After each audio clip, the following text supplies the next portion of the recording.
বন্ধুরা, এই যে রাস্তাটা দেখছো, এই রাস্তাটা হচ্ছে ওল্ড দীঘা মেন রোডের সঙ্গে যুক্ত হয়েছে এই রাস্তাটা।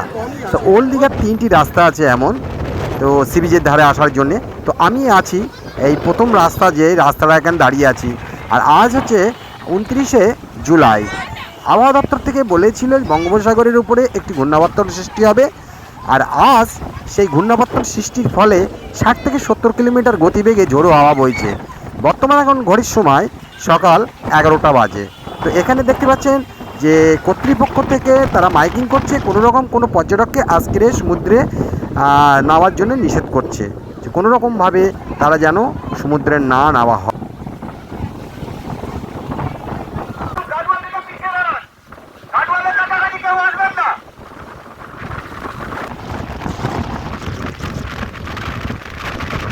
আমার পিছনের মন্দিরটি আপনারা দেখে বুঝতে পারছেন, এই সেই মন্দির যেটা সমুদ্রের কিনারায় অবস্থিত জগন্নাথ দেবের মাসির বাড়ি। হ্যাঁ, এটি হচ্ছে সেই জগন্নাথ দেবের মাসির বাড়ি। এটি 1000 বছরের পুরানো মন্দির, যেটি এই দীঘা সমুদ্র সৈকতের কিনারায় এটি অবস্থিত।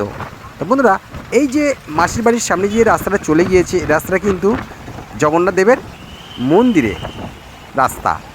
আর আমি আছি এখন এই সমুদ্র কিনারায়। এখন সমুদ্রের যে প্রচণ্ড ঝোড়ো হাওয়ার মধ্যে দাঁড়িয়ে আছি।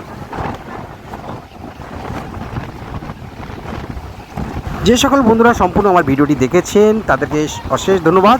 বন্ধুরা, হ্যাঁ, আমার ব্যক্তিগত দিক থেকে আমি বলি, আমি এই পর্যন্ত দীঘাতে চলে এসেছি 8 থেকে 10 বার আমি দীঘায় বেড়াতে এসেছি। কিন্তু সবচেয়ে আমার যে সময়গুলো ভালো লাগে, হয়তো আমার মনের সঙ্গে অনেকের মনের মিল থাকতে পারে।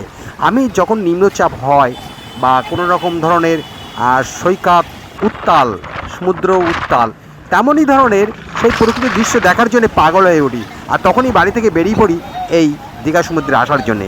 তো আমি এখান থেকে 3 থেকে 4 দিন আগে, মানে 22শে জুলাই আমি আপডেটটা পেয়েছিলাম যে ঘূর্ণাবর্ত তৈরি হচ্ছে বঙ্গোপসাগরের উপরে। সেটি হচ্ছে পূর্ব মেদিনীপুর দীঘার উপর থেকে বয়ে উত্তর 24 পরগনা, দক্ষিণ 24 পরগনা চলে আসবে।